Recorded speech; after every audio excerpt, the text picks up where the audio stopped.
पोषक तत्व उपलब्ध कराते हैं ये खाद और उर्वरक। ये खाद और उर्वरक एक दूसरे से अलग चीजें हैं। सबसे पहला इनमें अंतर है कि खाद जो है ये जैविक पदार्थ है। क्या है? जैविक पदार्थ है। और उर्वरक एक प्रकार का रासायनिक पदार्थ है। किस प्रकार का पदार्थ है? रासायनिक पदार्थ। यहीं पर यदि खाद और उर्वरक में दूसरा अंतर देखें तो यहाँ पर दूसरा अंतर है कि खाद घरों पर बनाई जा सकती है, बनाई जा सकती है, और उर्वरक फैक्ट्रियों में बनती है। कहाँ बनती है? फैक्ट्रियों में बनती है। यहीं पर इसमें 4-5 कम से कम अंतर तो आपको लिखने ही है। यदि एग्जाम में प्रश्न आ जाए कि खाद और उर्वरक में अंतर बताइए तो कम से कम 4-5 अंतर आपको। खाद है, खाद फसल को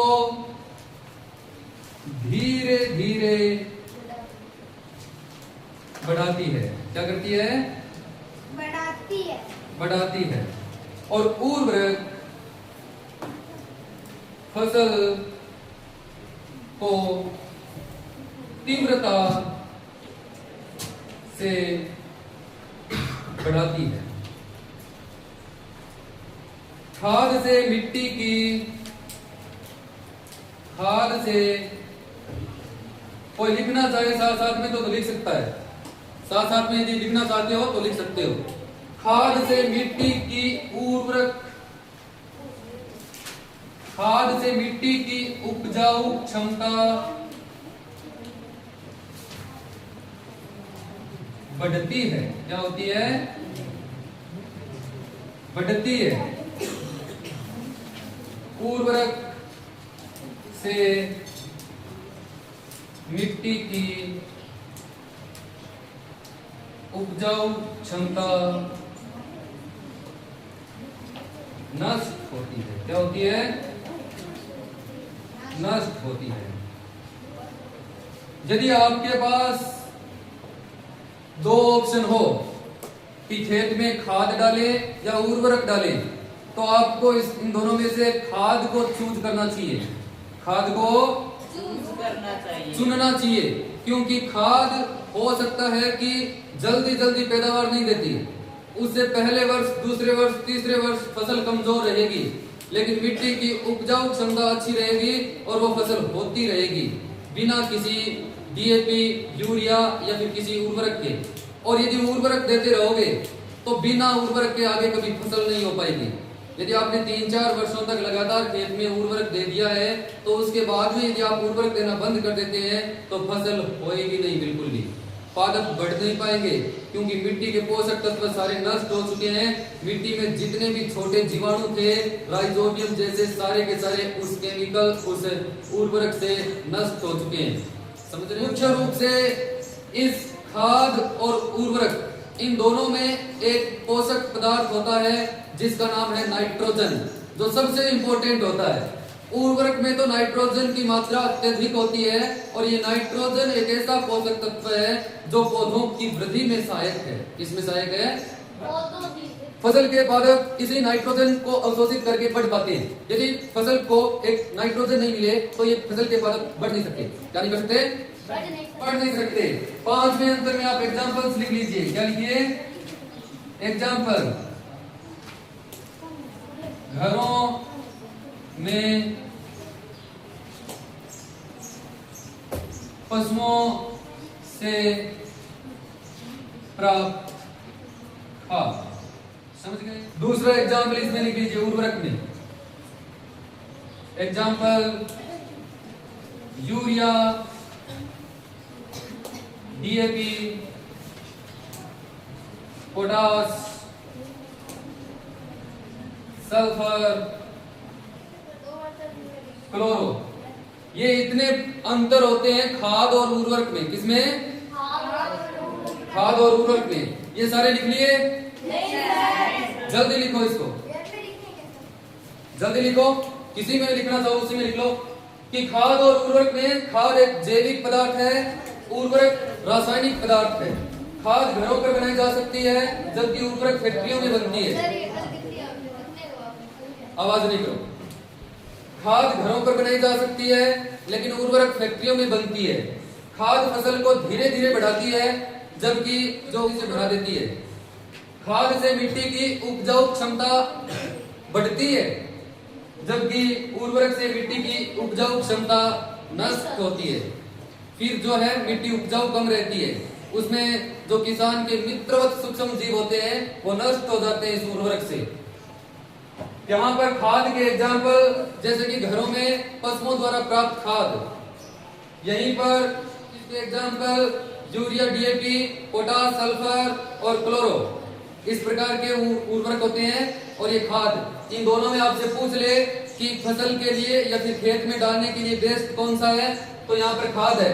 लेकिन उर्वरक का यूज इसलिए किया जाता है क्योंकि उर्वरक कम समय में कम जगह में ज्यादा और ज्यादा पैदावार देती है।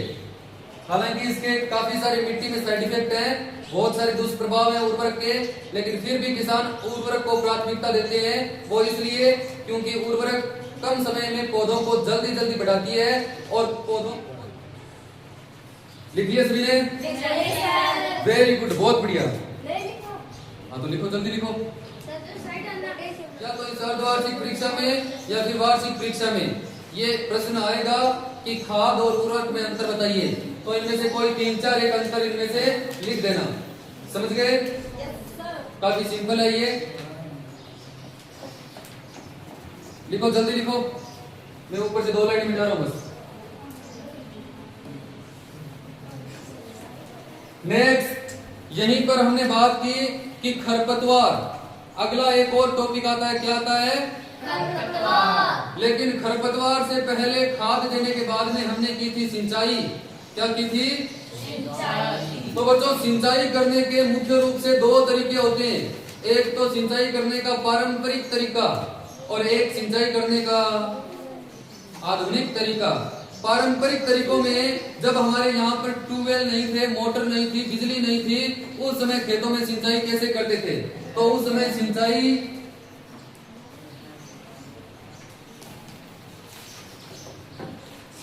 सिंचाई जो है रहट से करते थे। किससे करते थे? 2 तरीके हैं, एक तो है पारंपरिक। कौन सा? पारंपरिक। और दूसरा है आधुनिक। पहला सिंचाई का तरीका पारंपरिक और दूसरा सिंचाई का तरीका आधुनिक। अब सुनिए, पारंपरिक तरीके में जो सिंचाई करते थे वो रहट से करते थे। अपने पहले मिट्टी में, जमीन में खोदे हुए कुएं होते थे, उन्हीं से पानी निकालते थे और वही पानी फसलों में छिड़कते थे और उसी से जो है पैदावार होती थी।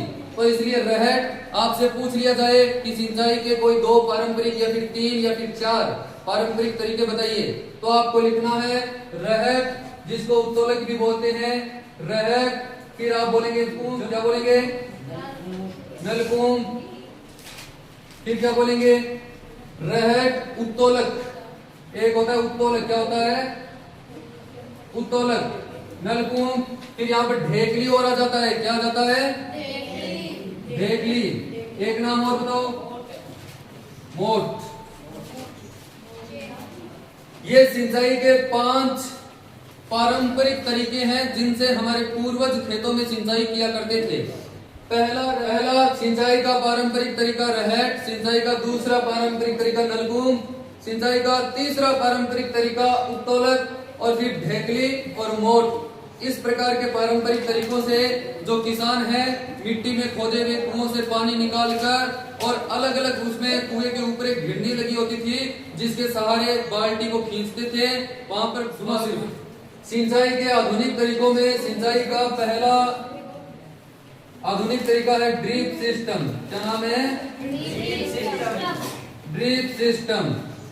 और दूसरा सिंचाई का आधुनिक तरीका है छिड़काव तंत्र। क्या नाम है? छिड़काव तंत्र। देखिए बच्चों, जो ड्रिप सिस्टम है, ड्रिप सिस्टम खेतों में पानी को पौधों की जड़ों में बूंद बूंद करके देते हैं। क्या करके देते हैं?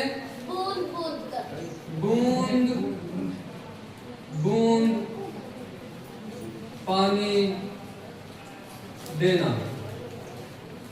और ये छिड़काव तंत्र जो है फव्वारों से पानी देते हैं सीधा पौधों के ऊपर। कहां पर?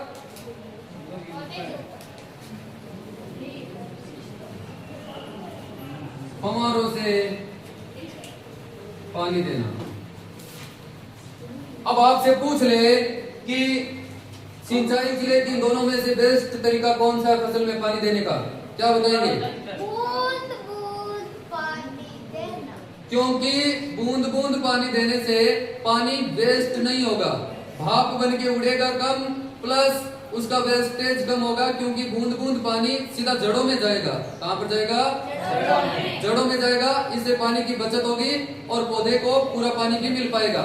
जो हम छिड़काव तंत्र के सहारे फव्वारों से पानी छिड़कते हैं, ये आधे से ज्यादा पानी तो वेस्ट चला जाता है।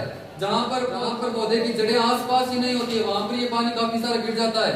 और वो पानी की बचत के अनुसार यदि देखा जाए तो यहाँ पर बूंद बूंद कर पानी देना सिंचाई करने का एक अच्छा तरीका है। समझ गए? आगे सिंचाई करने के बाद में फसल बड़ी हुई और फसल के साथ कुछ खरपतवार भी उग गए, कुछ अवांछित पौधे भी उग गए जिनको हमने खरपतवार कहा, और उन अवांछित पौधों को हटाना जरूरी है। पहला तो सिंचाई करने के बाद में फसल के पौधों के साथ जो अवांछित पौधे उगते हैं उनको नष्ट करना जरूरी है, ताकि फसल के पौधों को पर्याप्त पानी और जड़ों से पर्याप्त पोषक तत्व उपलब्ध हो पाए। इसके लिए हमें निराई करनी पड़ेगी या फिर किसी खरपतवार नाशी का छिड़काव करना पड़ेगा। वर्तमान में सबसे अधिक प्रचलित कोई खरपतवार नाशी है तो उसका नाम है 2,4-D। क्या नाम है? 2,4-D। तो लिखिए कि खरपतवार नाशी, खरपतवार लिखिए कि फसल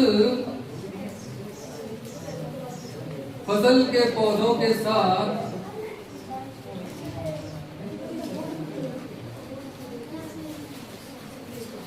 उगने वाले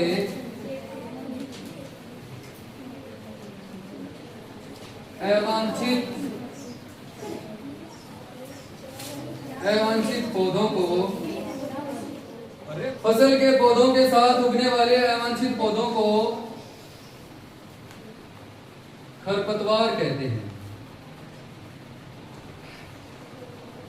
खरपतवार कहते हैं। खरपतवार के बहुत सारे उदाहरण हैं। जैसे कि हमने मूंगफली की फसल बोई है, अब मूंगफली की फसल के साथ यदि मूंगफली के पौधों के अलावा कोई दूसरा पौधा उग गया है तो उसको हम खरपतवार कहेंगे।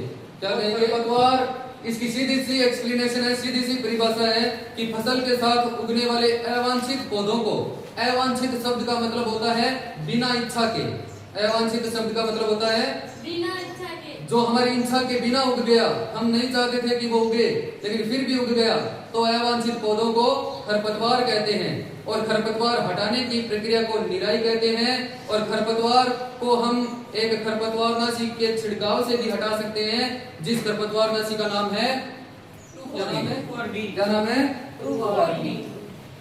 खरपतवारनाशी।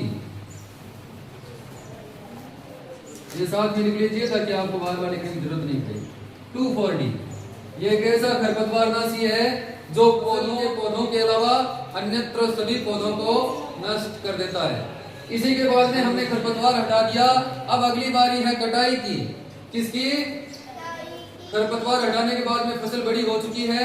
अब फसल बड़ी हो चुकी है, फसल पक चुकी है, तो हम फसल को काटेंगे। अब कटाई किसे कहते हैं? फसल जैसे विषय को किसान से अच्छा कोई नहीं समझ सकता, इसीलिए तो आपको इसमें कुछ अलग नहीं लग रहा। कुछ अलग कटाई देखी है हमने, बुआई देखी है हमने, जुताई देखी है हमने, निराई देखी है हमने, खरपतवार देखा है हमने, सब कुछ देखा है हमने, थ्रेशिंग देखी है, कॉम्बाइन देखी है, भंडारण देखा है, बोरियां देखी है, खेत देखे हैं, फसलें देखी है, सब कुछ देखा है। बच्चों को बताना पड़ता है। बड़ी बड़ी यूनिवर्सिटी से लोग जाते हैं खेतों में और कहते हैं कि सुन, उनको पता नहीं है कि ये पौधे है ना, ये कौन सी फसल के पौधे हैं। उनको बताना पड़ता है कि सुन, ये है ना, ये मूंगफली है, ये इधर देख, ये सरसों है। उनको बताना पड़ता है, बच्चे पहचानते नहीं है फसलों को। बच्चों को ये याद है खाली कि रबी की फसल गेहूं, सरसों, इसबगोल, ये उनको याद है। लेकिन उनको ये नहीं पता कि गेहूं की फसल दिखती कैसी है, गेहूं के पौधे होते कैसे हैं, ये उनको पता नहीं होता है।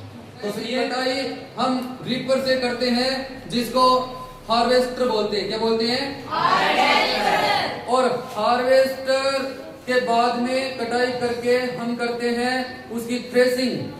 दानों को भुस्से से अलग करने की प्रक्रिया कहलाती है थ्रेसिंग। और छोटे खेत वाले जिनके कम फसल होती है वो इस थ्रेसिंग को करते हैं विनोइंग द्वारा। विनोइंग एक ऐसी प्रक्रिया है जिसमें छोटे खेत वाले किसान अपनी फसल को फटक कर दानों को भूसे से अलग करते हैं।